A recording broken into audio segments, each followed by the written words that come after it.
And we are live. And welcome to An Evening With. Let me put it this way. Have you heard of Disney? Have you heard of FX? Have you heard of MLB? How about ESPN? Or a million other properties in the world? Well, let me explain something to you. The artist who I'm working with tonight, not only have I known him for about, God, 7 years, he is an extremely talented artist who has worked with many properties out in the world when it comes to the entertainment side of things. His new series that started this past, I guess, over the past year and a half, started introducing a lot of more of the music talent side of things. And I'm really excited to introduce to you my friend, Mr. Robert Bruno. Oh, well, that is quite an intro. I appreciate it, Anthony, and it is good to be back. This is round three. Round three. We had you are the when I first started doing anything equivalent to a show, back when it was tap time with Anthony. I used Right. to but you weren't. This is the first time you're on video. Yes. I had you call in. I drank a beer and we talked. We rambled about your career a little bit and kind of hit on some topics. And then the second show, we basically we I had this Marvel show and you came on and we talked about Marvel movies and we argued back and forth which were good Marvel movies and which weren't, because you and me do not agree on what are We the we top don't. on the top Marvel No. movies and what are not. But that was, if you want to listen to that show, just search for it. That was an hour and a half of ramblingness. It's like a black hole that just happens. Yeah, yeah. But what let me explain to you about the kindness of Robert Bruno and why I've always enjoyed knowing him, and he's actually met my entire family. He's really close with my father. You have a lovely, lovely family. Well, I can only speak for mine. I know my father could be a little hard to handle sometimes. That's a whole nother show. No, I'm just joking. In 2014, I was trying to get a print that he had done for the movie Watchmen that he had just put out, Okay. and I didn't get one at the show because I guess something happened. You closed early or whatever it was. The guy that was getting it had closed. So my email was to you as, "Hey, I tried to get the Watchmen print. It was either sold out or your booth closed. And you said, hey, I have one more left. If you PayPal me now, I'll get it to you." And you did. And then you actually invited me into some group that was like the Art of Robert Bruno. And then I was in part of your departed print commission. And then from that, you and me started communicating through message. And I've probably, I don't know, I own probably, I don't know, 50, 60 prints of yours, I feel like. Something, Give or take. I guess. But what's interesting about your work is that you're a digital painter in sense that you bring pieces to life in a sense that it's digitally painted. You've worked on many avenues of properties, and I've watched you grow, and that's been the cool thing as a friend. How you've stepped up from the earliest piece of yours that I own is Aliens, and I think the last piece I purchased from you was the Bowie print, and now I've convinced you to do something, which we're going to talk about in a little bit. Yeah, we That sure I've are. Yeah, there's been two things I've been a pain in your ass about for years. One was the Tom Brady Yeah. print, which it took forever for you to do, and the next Done. thing you know, But he's and traded. now, ironically enough, Tom Brady, I've painted him aside from Jordan more than any other athlete. Yeah, I just wish you would have done it a little bit sooner. I could have enjoyed it more while he was on the team. I'm sorry, man. No, it's all right. But listen, let's before we start wrapping up into some the new things that you're doing, and this piece that I think that is really gonna blow some people away. Let's talk about you getting into art. You Sure. know, Yeah. a lot of people have different avenues of how they get into art and why they are who they are. What made you become an artist? For me, this was all the way back till when I was a little kid. I kind of just picked up a pencil one day and started sketching. I believe the first thing I started drawing as a little kid was like trucks, planes, trains. Graduated into dinosaurs, and I just had my little pencil on the floor. I would finish a drawing, go show it to my mother, and my parents were always just like, holy shit, like this is like how is he doing this? Both of my grandfathers were good like sketchers. They could draw. They didn't pursue it professionally, but I definitely inherited it from them. My parents aren't the most creative. My dad was a police officer. My mom was a teacher. So I guess it skipped. Although my parents are creative in different aspects. Um, and then it kind of just progressed, for a while, elementary school, like, that's not what my friends wanted to do. So that was kind of always just like my little thing. And then once I got to high school, I was very fortunate, very blessed to have a profound teacher who literally on the first day of like whatever it was, studio art in eighth grade, he handed us all a piece of paper and it's like, look, you have a half hour, just draw anything you want and I'll collect them at the end and I'll see what's what. So, in true Rob fashion, I did a whole Spider-Man cityscape. And as the bell rang for the next period, he's like flipping through real quick and he's like, where is Rob? And I'm like, hey. He's like, why don't you just stay after class for a minute? We'll have a little chat. And from there on, he was kind of like a teacher, friend, mentor to me all through high school. And he was the one that kind of introduced the idea of potentially pursuing art and making a career out of it. He helped me through the college process, kind of looking at schools that had a good art program versus just an art institute, altogether. And yeah, I mean, he definitely played a large part of it. And then, I ended up going to an art college, Pratt Institute right here in Brooklyn. I majored in illustration. I was always the nerdy kid. I like Marvel, Star Wars, comics, but I also like sports. And I was like, hey, well, why don't I just do both? And that was kind of my plan once I got to the later years of Pratt. And thankfully enough, that's what I'm actively doing now professionally. Now, one thing I do know about you was that it wasn't an easy. You didn't have an easy go and get right into art, and you almost there was. I know there was a point where you almost said, "Hey, like this isn't working. I'm gonna have to get a real 9 to 5." Yeah. Let me ask you on the sense because we've heard that story before. As some, a lot of people out there struggle with that, whether it's whatever they want to get into, whatever they're doing. What did it take for you to overcome some, not failures per se, but for some stopgaps for you to get to where you needed to be, to get to where you are now? Like, how did you have to overcome that to be the person you are right now?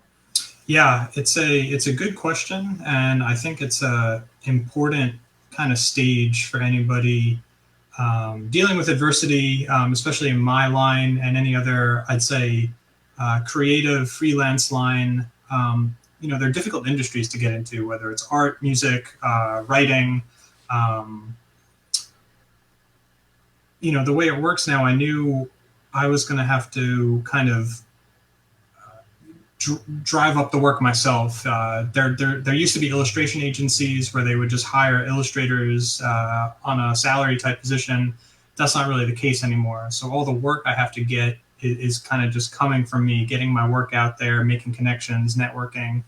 And I was trying to do all that. I was juggling a bunch of part-time jobs. And I mean, the short answer to that is just you have to believe in yourself. It was something that I thought was worth the struggle, worth the hard years, really splitting my time down as close as I could, getting down on myself, getting frustrated, but also kind of learning from that, being able to work out of the corner, persevere, and, kind of just stick with it. It's the type of thing, it's going to be high risk, but very high reward. So it was like all these things I kept juggling in my head, telling myself this will be worth it one day. Just stay with it, stay the course. And yeah, I mean, once I graduated Pratt, it took me just about 3 years to get like a legitimate illustration job, like freelance job. So that's a long time living in New York to not be making a whole lot of money. Yeah, New York is not an easy place to live in. No. And I'm also not a fan of New York in general. So, but what was the first thing that you did that you realized, like shit, this is really happening. Like I'm actually doing something that's really working here.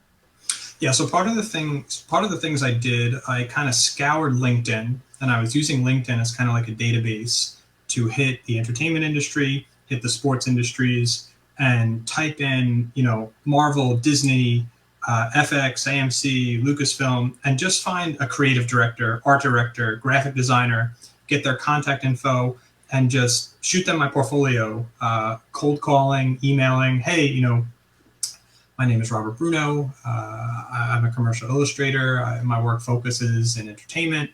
I think I'd be a great asset. I'd love to collaborate on a future project or something like that. So I did the same thing with sports. I would go through all the leagues, companies like Nike, Adidas, Reebok, and then all the individual teams, just scouring for an art director, creative director, even marketing director was fine too once the emergence of social media was happening. And I remember one of my part-time jobs was downtown Brooklyn. I was managing a court reporting office, which is where like pre-trial depositions are being held. And all I was doing there was I was just kind of assigning the rooms every morning to all the attorneys for their depositions that were happening each day. And that was nice because all my hard work was done like literally in the first hour of the day. And then I was kind of just, making sure everything was cool in the office.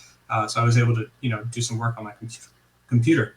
And I remember sitting there and I got a phone call from an area code I recognized as being Philadelphia.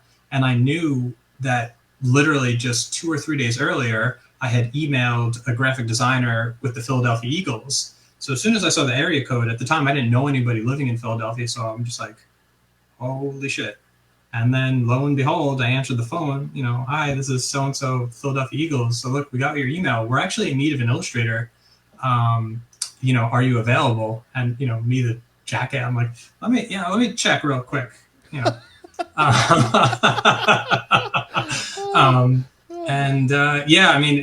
That's literally how it happened. So, and I know you're not an Eagles fan either, so that's interesting.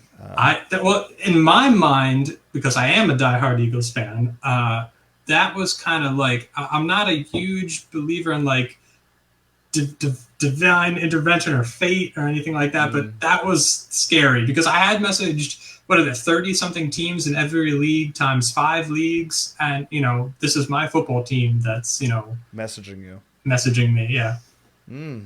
So it's interesting. So for every yes you've gotten in life, how many no's do you think equivalent to that yes? The ratio, at least in that time, was easily 100 to 1. So I mean, the odds are against you. Yeah, but you didn't give up, which you can't. Which is a testament to people, because I really feel like, and I'm not trying to devalue anyone, but I really feel like there's a lot of people that give up so soon on things. And on talent, whether it's a musician, whether an artist, and writer, they want something, right? So instantly, badly, instantly, and they don't realize like shit. This is gonna take a while. That's why I say like the high risk, high reward.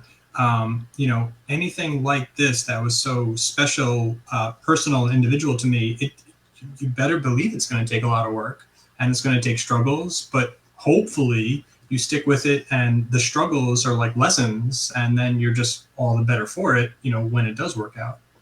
Yeah, I'm just glad that you followed through with it. I mean, like I said, me too. Well, I mean, on a personal level, you have come through, my son who does the Keep for a Cure campaign, there was a need for him to have his piece done, and you knocked it out of the park in like a week.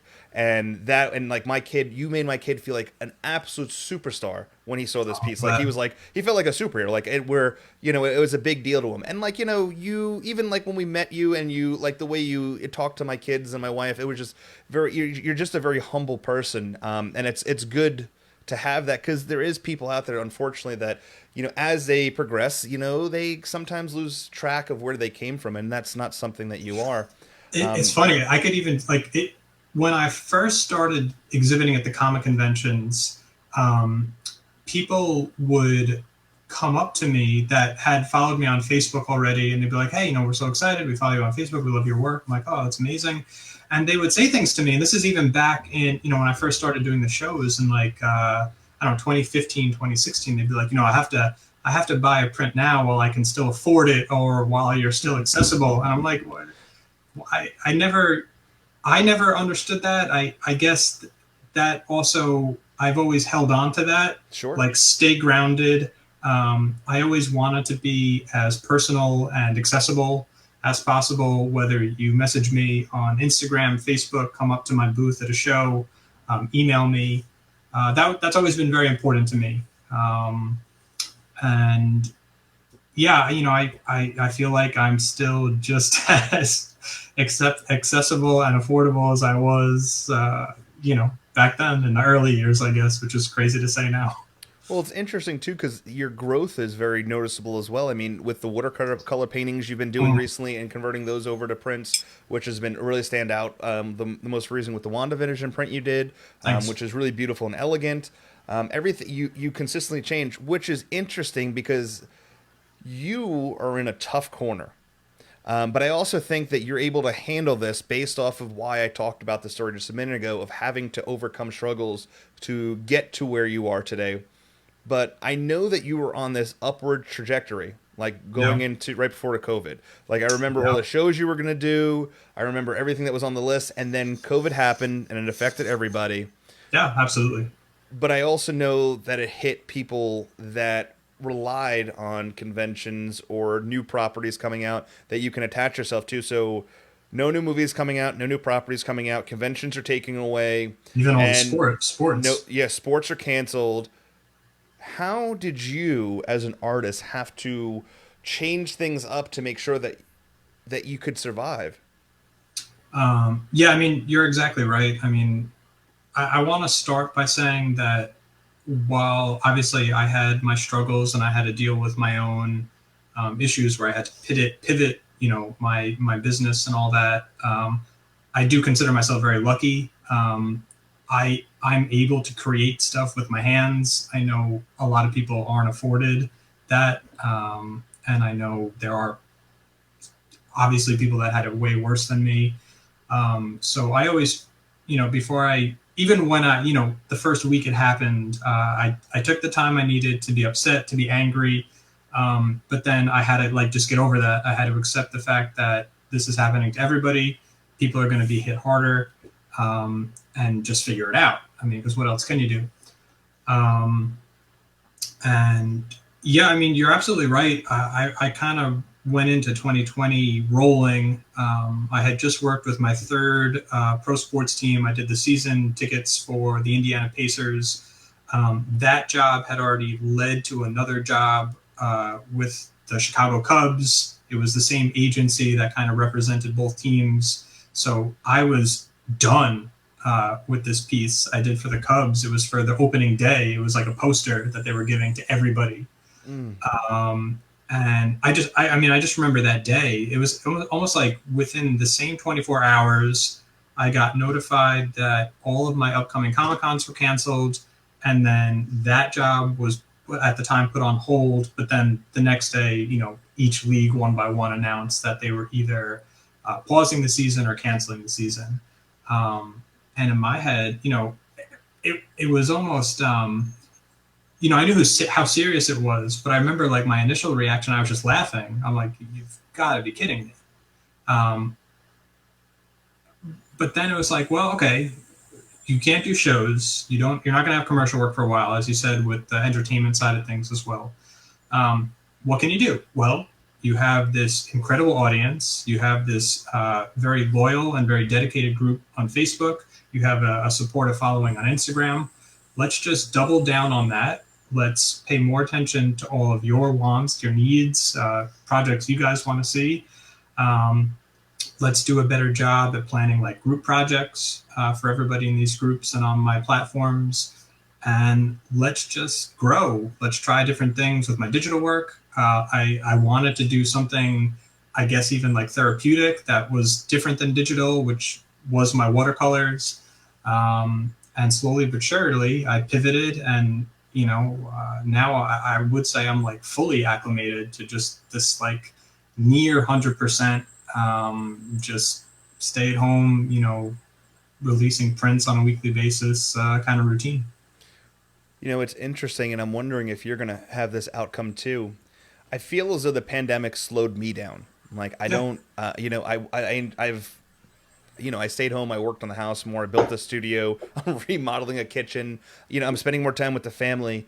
And I talked to a pretty well-known musician today. And we were kind of communicating on the fact of like, are you going to tour this year? Mm. And he was like, because they have dates all over the place over the next few months, and he's basically Sure. said, he said we're not sure what's going to happen. But he goes, I don't. He goes, I've kind of enjoyed being home. Like I don't know if we need to do 60 shows a year anymore. Like Right. why do maybe I'll do less and just value those shows at a value the like not value and cost but the value of wanting to go see them will be more immersed.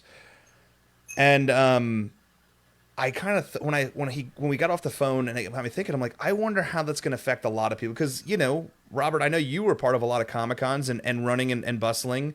I know that you've made some life changes over the last couple months that have grown you and a connection together and stuff like that. So it's like, Yeah.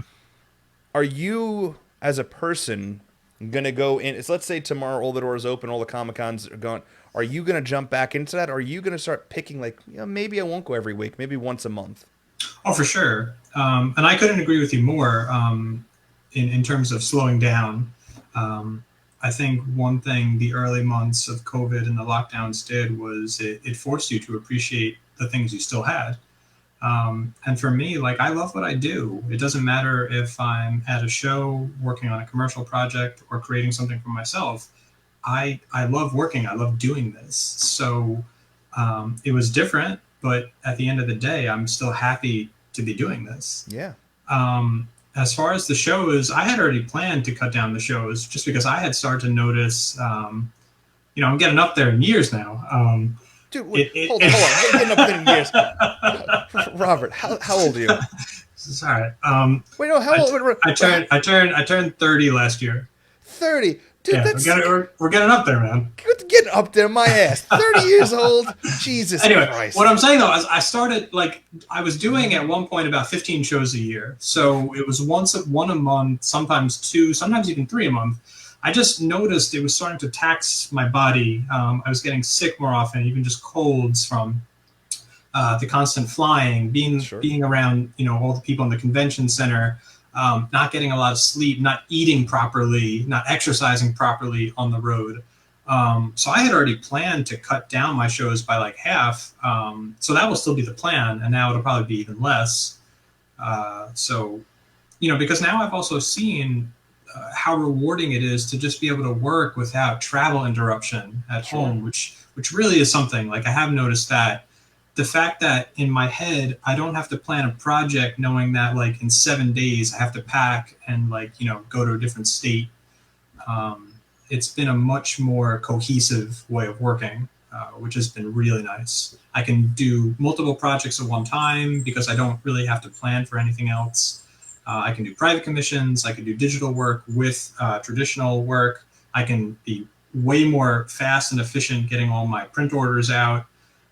So that's been really nice. And I feel like I've had more time to interact with individuals when they write in, they message me. So I think I've been able to form closer relationships with the people that have been generous to follow my work for so long. Well, I think that's the one thing we can take away from this negativity, which is the pandemic, which, has affected every single person, 100%. Yeah. is that it slowed us down. And I think we're starting to realize like what actually matters, like what's important. And I think it's great. And I've talked to, this is the same question I've asked a lot of people over the last, few months. And they all kind of say the same thing. Like they just appreciate certain things differently now. And they don't they're spending more time doing other things instead of working so much because I don't know. I think prior to the pandemic, it was the ability of making as much money as possible and having these things, but not realizing the memories that I was missing out on. And yeah, it's just Yeah, it was, living in a major city. I mean, it's already so fast paced here, and that was then amplified by how I was splitting and dividing my time. So it just, it allowed you to just take a breath. And yeah, I agree with everything you said, about pausing, slowing down, and, appreciating the things that are in front of you.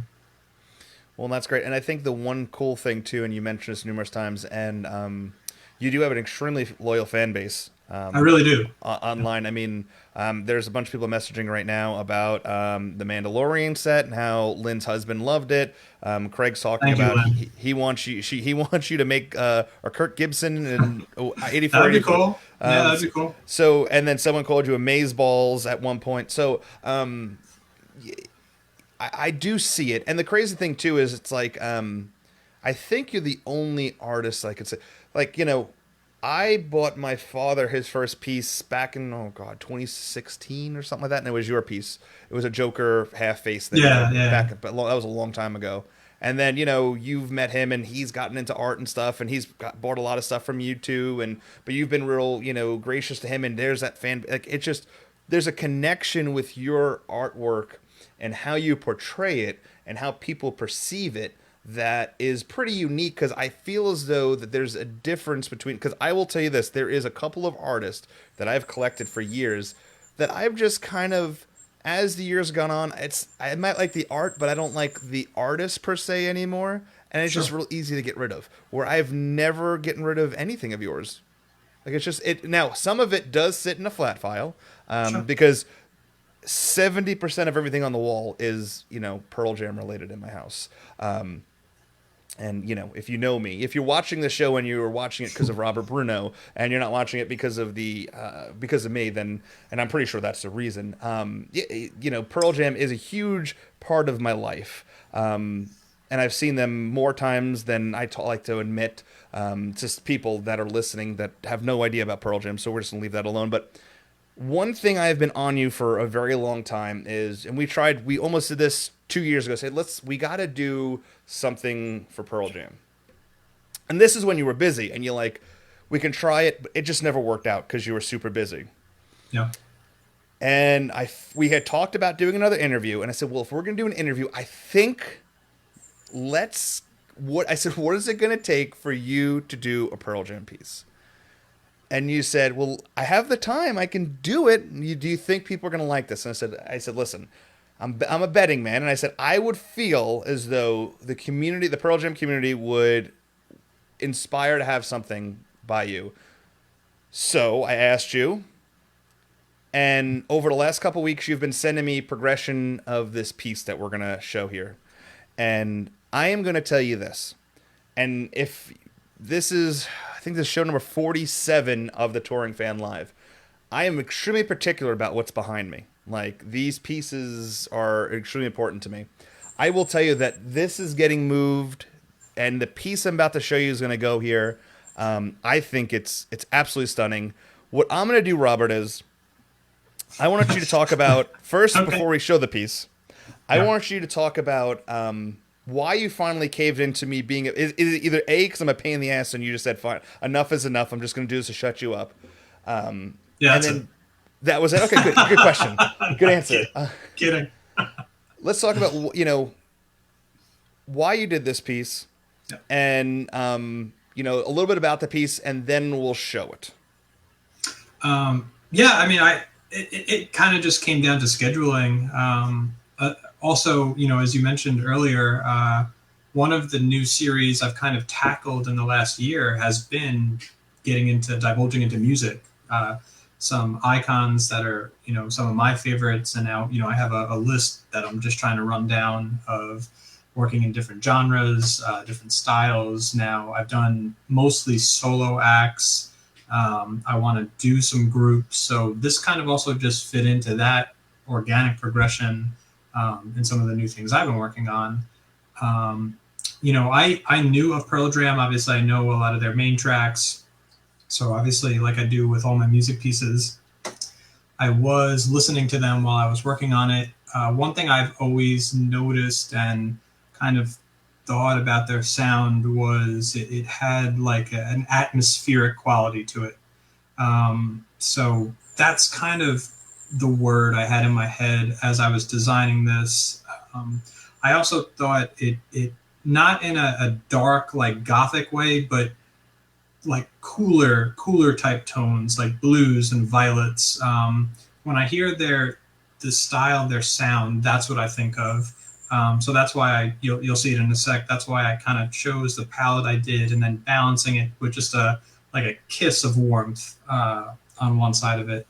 Um, so these are just things I think about. As the music's easy because I can physically listen to it, and I can get inspired by the vocals, the instruments, the overall tone of it. So that was kind of the thought process to this. Well, first I need to say thank you for doing this because I'm betting on the fact that this is going to do well, and I hope I don't eat my own words, but I'm feeling as though once this gets out in the right community, this should take off. And so now let's talk about. I'm going to show the piece up. You can describe it a little bit about what's in there, and then we'll talk about how to get it and all that information. So, without further ado, I should have a drum roll sound or something. I feel like I failed on that part. I've got this great studio. I don't even have a drum roll, but we'll pretend. Without further ado, I give you Robert Bruno's. Do you have a? Is there a name for the piece, by the way? I haven't. I don't usually name my pieces. You know that they're very. I don't know. I'm just asking. I don't know if you're Yeah. changing things No, up. it's a tribute to Pearl Jam. Yeah. Here we go. And there it is. Why don't you tell us about the piece? Well, I tried to ask you as many questions as possible in terms of the members. Obviously, I knew Eddie Vedder, but I recognized some other names, but I wanted to get a sense of hierarchy, who the front man was, who the second was. So I tried to compose it in terms of that. I wanted it to kind of work as both a poster, but also kind of like more of an old school album cover. And like I was saying with the color, I tried to pair the color with just what I was hearing from their overall sound, get an atmospheric quality, get a moodiness to it, using a lot of cooler tones with the blues and the violets, balancing that with that little section of warmth in the bottom right. Um, and then also staying true to my own artistic style with some of the textural effects, some of the linear work, um, and then kind of just combining all of that for a cohesive piece. I am so happy. I'm glad. I am ecstatic. Um, it is. It looks. Yeah, I mean, yeah, Return of the you Jedi. know, Listen, they all are Jedi's to me. So you know, this is. I like when I have worlds collide. Like Power Man 5000 said in 1998 with that song, "This is what it's like when worlds collide." If you know right. the song, you know it. If I not, do, it's yeah. good. That was in. I remember. I think the first time I heard that was playing the Tony Hawk game. Oh, that is right. That is right. And Yeah. then, if another fun fact, Power Man 5000, that's Rob Zombie's brother, singing lead. Uh, Another fun fact: Rob Zombie went to Pratt Institute. Do you know him? I do not. It's all connected. See, you just message him. Maybe he needs an illustrator. Yeah. But no, I've been collecting your work for such a long time, and with what Pearl Jam means to me, and things you've done for my family, father, my wife, my son, my son, like I said, that whole thing you did for my father was amazing. It's I love the fact that I got this. This is like a Christmas gift for me. So I'm excited. I'm going to be posting it. I'm going to probably spend a ton of money on mats and all that stuff. But yeah, it's getting a lot of attention. People are commenting on Yeah. it. So Thank you, Craig. Thank you, Brad. I appreciate it. so with that being said, let's talk about everything about this print. How many are going to be sold? We're just going to keep it to a very limited run of 50. The size of it is 16 by 20. For anybody new that's listening that isn't familiar with my work, I do all of my printing myself. I have a large scale printer in my back room over there.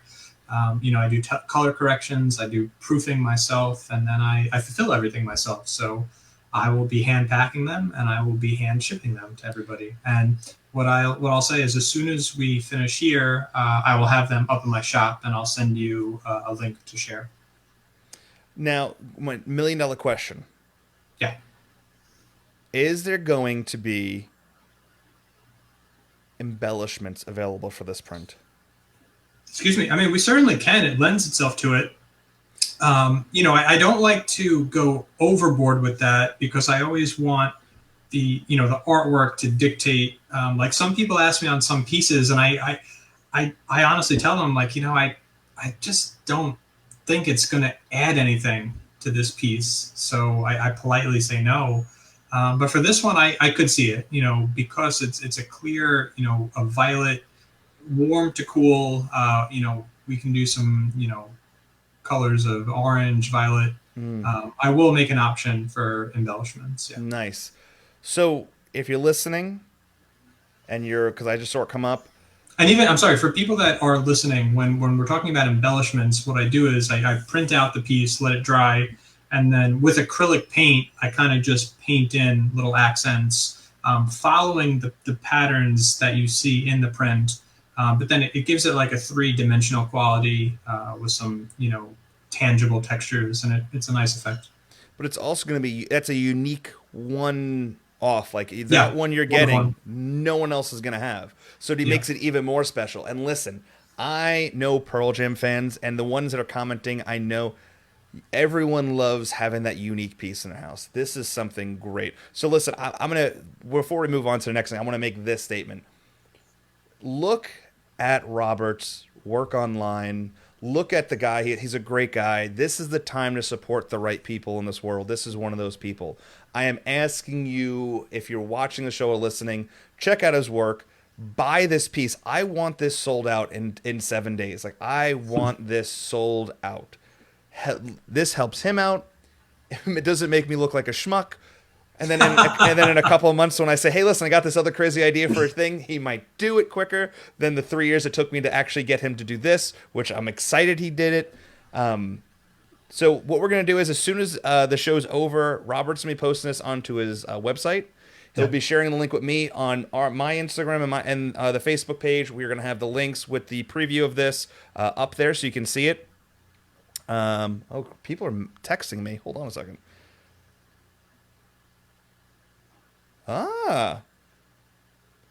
I'll share this text with you later, Robert. Sounds good to me. There is there I think this I'm really excited. I think this is going to do well. I hope so. But if you're listening, help support Robert as an artist during COVID. If you have the means to do it, please do so. What I'll probably do is I will probably be purchasing 2 of these, and we'll be doing a giveaway over the next couple weeks. So keep an Awesome. eye out for that. And I can't. Let's do a close up of just the print real quick. Sure. This print says it all. If you've ever seen Pearl Jam live, this is Pearl Jam captivated on a print. It is absolutely amazing. And I think you're gonna love this. Like I said, if Eddie Vedder looks like he's in the moment, Mike McCready with the light behind him, that he is the Jedi of Pearl Jam. I can definitely say that, and I think Brad posted that long, and the Matt Cameron's expression, Jeff Ament's playing style, and Stone is Stone, 100% like that. So let's get us back on the screen here. Look at this, Robert. The first time we talked, it was on a phone, and now I got multiple angles. We're throwing people around. I'm doing all this stuff. How Listen, things change. I told you, man. Every time I come on here, it's like a level up in a video game. It's a beautiful setup. Yeah. Craig just posted, "Love that you do all that yourself. That's one of my favorite things about collecting, knowing the artists had their hands all over the print. No NFTs for me. Gotta have that ink and paper." NFTs. I'm not sure what that means. Uh, Not for trade. Not. Oh, no, not for trades for me. Gotta have that ink and paper. Maybe I guess this is a buyer. We'll All go right. with that. So just keep an eye out for Craig's name. All So right. that's exciting. Now, this is coming out. Do you have anything else coming out over the next few weeks that you should be looking out for? Yeah. So I know you're familiar with this Leading Ladies of Tarantino series that I've been working on now for several years, but now I've had time to really kind of sit down and knock all of his films out.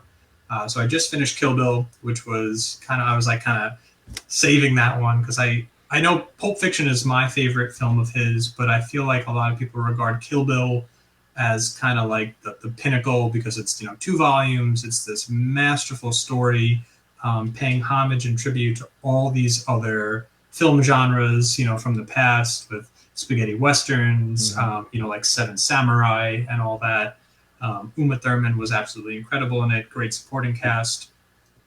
So this was one I kind of purposely saved until I had done a few of the other titles. This is the fifth one of that series that I've done. So that just released. That's sold out. I'll have some artist proofs available in a couple weeks. But my plans for the rest of March, probably into April, is to do a Hateful Eight poster with Daisy Domerhue, you know, headlining.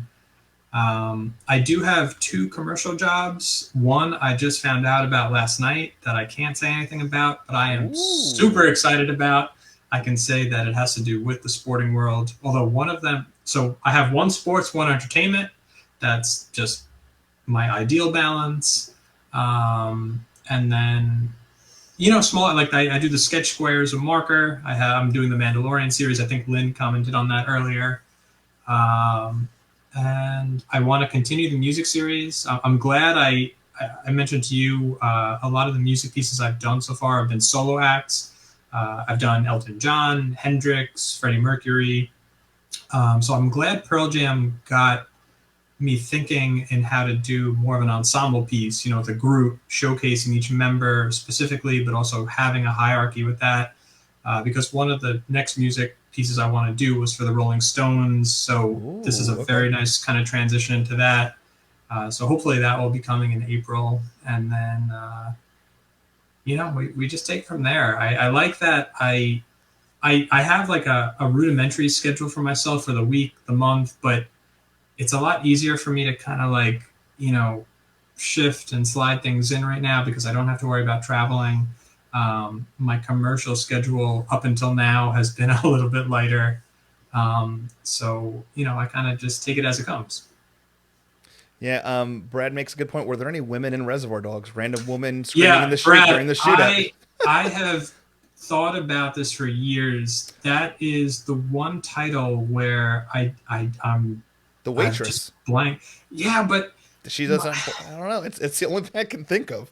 yeah, I guess like if I was able to just shoot reference of like from behind her looking down at the table, but Ooh, you I know, don't I know. just yeah, it's tough. I will Like say. even with Django, I'm excited to do Broomhilda Okay, yeah. because then I can at least work in Django and Dr. Schultz behind him in some way with, you know, Easter eggs and stuff. You know, But yeah, it's Reservoir Dogs is tough. it is a tough one. I think the one. I mean, it's funny because we had talked about this the other day. And now let me actually. Have you watched Death Proof yet? You did watch it. I have seen Death Proof. I did not know he directed that. I thought he produced that. But now that I know that, I will certainly add that one. Oh, dude. First of all, Rosario Dawson.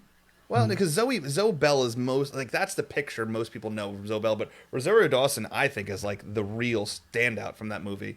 But no, Mm. that's the older I get, the more I feel like that's my favorite Tarantino film. Mm. I know it's interesting. I don't know, but I mean, I'll definitely. If I've seen it, I've only seen it once, so that's one I'll definitely give a rewatch. Even with the Hateful Eight, I remember when I saw that in the theater, I didn't love it, but every like additional time I've watched it, I've enjoyed it a lot more. And I think that's just how some of his films are.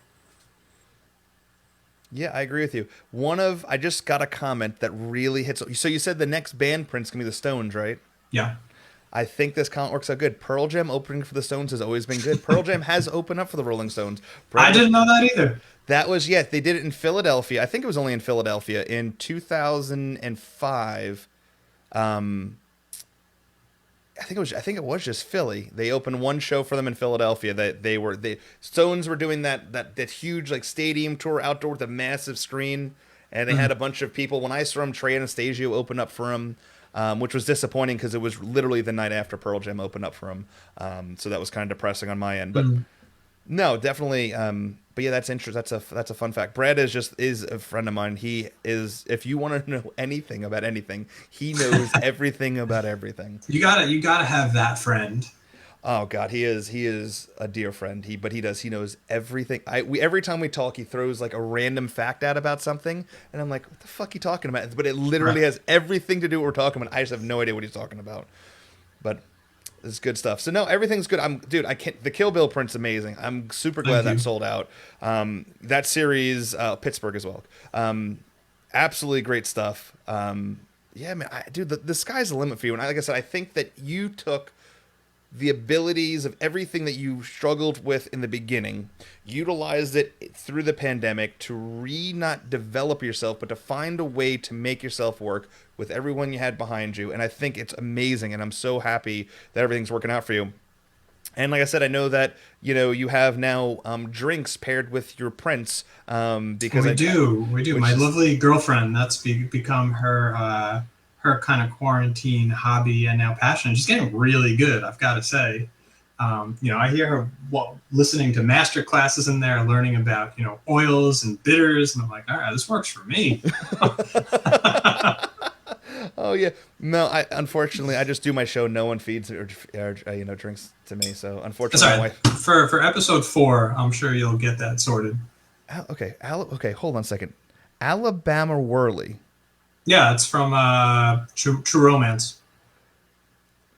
but Tarantino wrote Tarantino it. wrote True Romance, but people have already, like, out of all the titles that he's been involved with, I think that in terms of a film poster, that has been the most requested. So I've added that too. Looks like this Pearl Jam will be my first Bruno. I'd love to hear that. Well, I guarantee you it won't be your last. Um, yeah, dude. Yeah, I'm trying to think. Well, he also did what was the vampire one? Dust Till Dawn. Dusk Till Dawn, yeah. But he was in that, so that I don't Yes. count that. That's like you Well, I double mean, he, dipped. he throws himself in almost all his movies. Oh yeah, oh yeah. I do. One of my bucket list items. He has his theater out on the West Coast, Hmm. and I've seen. Have you ever seen pictures of what the inside looks like? I haven't, no. When we're done with this, you have to look it up. Especially as big of a theater buff as I am. You are that I am. I am that I, you are. I got what you're putting down. Ah, good. I'm glad. I never said that I was an educated person. I just know how to put shit together and make it look good. Listen, man, I just draw stuff, all right? I just throw people on the screen and ask random questions and make it sound good. Yeah. But yeah, so his theater is very 70s.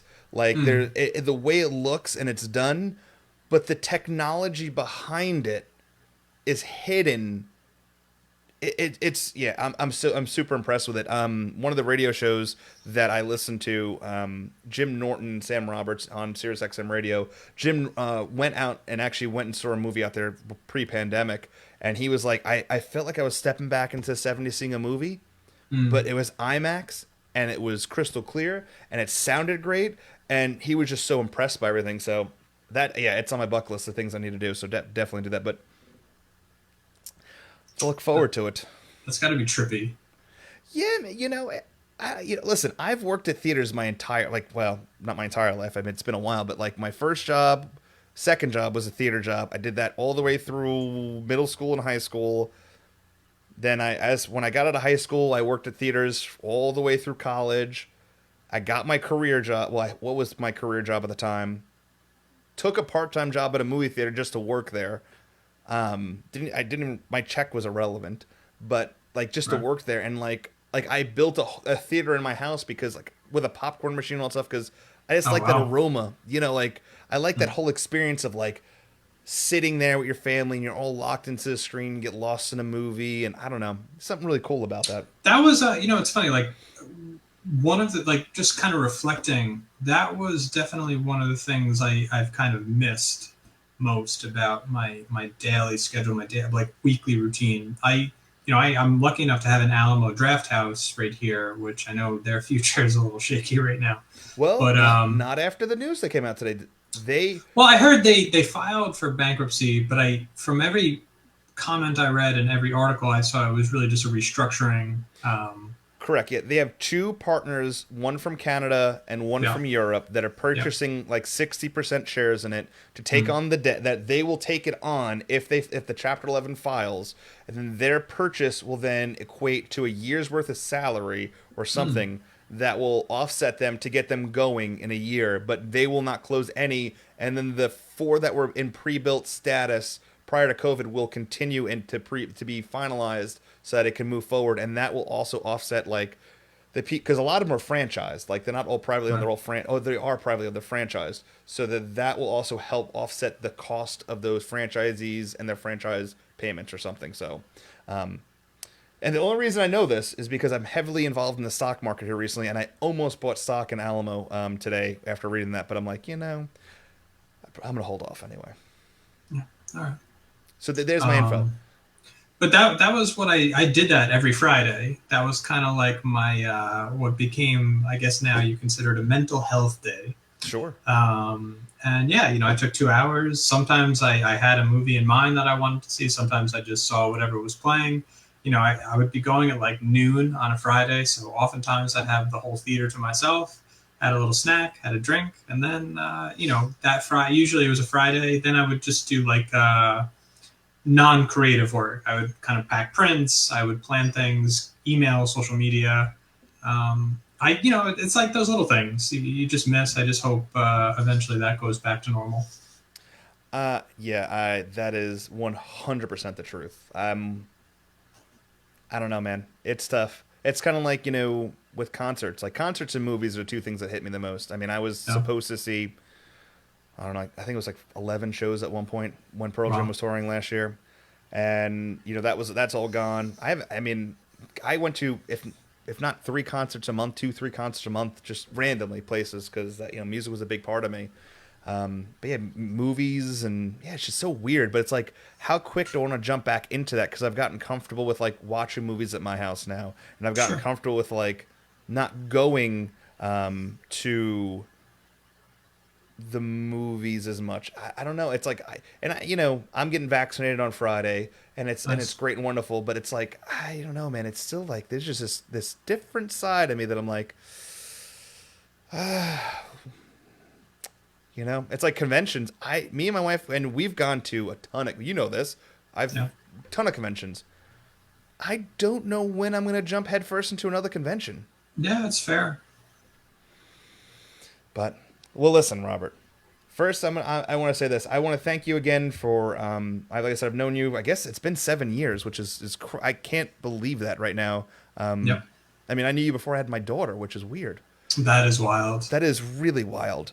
But yeah, you've been such a gracious friend, and you've done some amazing things, and I'm so grateful that you did this Pearl Jam piece, which is going on sale. If you're listening right now, and you're not sure what to do, go on to Instagram. You can go on to Facebook. You can look up Robert Bruno. He's got some groups there. The Art of Robert Bruno is one of them. That's the main one. I would just use that. Yeah, just do that one. The Art of Yeah. Robert Bruno. Check that out. He definitely posts a lot of his prints there first before it goes out to the public. You Yeah. can go to his website, which I will. Someone posted here. I'll post that link right here so that you can check that. That is going to be Bruno BRUNODI.com. Check that out. He has a lot of prints there, a lot of pieces from there. And if you don't see something on his website, send him a message. That's how I got to know him, and he's real quick to respond. For the Pearl Jam piece, if you're watching this live, shortly in a little bit, the link for this will be on the Touring Fan Live's Facebook page, Instagram, and Robert's going to be sharing it. And if you're listening to this, just go back to that website I told you because it will be there if it hasn't sold out already. But Robert, thank you so much for coming on, man. Yeah, my pleasure. This has been really great. I mean, it's always good chatting, but I'm glad we finally got the piece done. I'm thrilled for you with all the success that you've been having with the show and your beautiful new studio. Well, thank you. And yeah, man. Well, any final words for the audience before we say adieu? No, I mean, thank you for tuning in. Everybody that follows your show, everybody that's come from my platforms.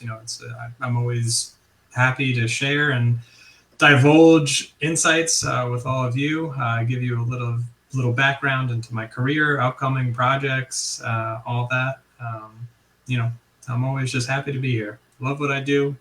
Um, you know, very lucky, very grateful. So once again, definitely check out Robert Bruno's work. Please support the artist. Right now, in a couple years, we're going to look back at this time and realize that it was people like Robert Bruno and musicians and other artists that got us through the times that we're in right now because they gave us an escape. So thank you, Robert, so much. Support Robert Bruno. And listen, if you're listening to the show for the first time and you haven't seen other episodes and you find me semi-entertaining, you can definitely check out past interviews.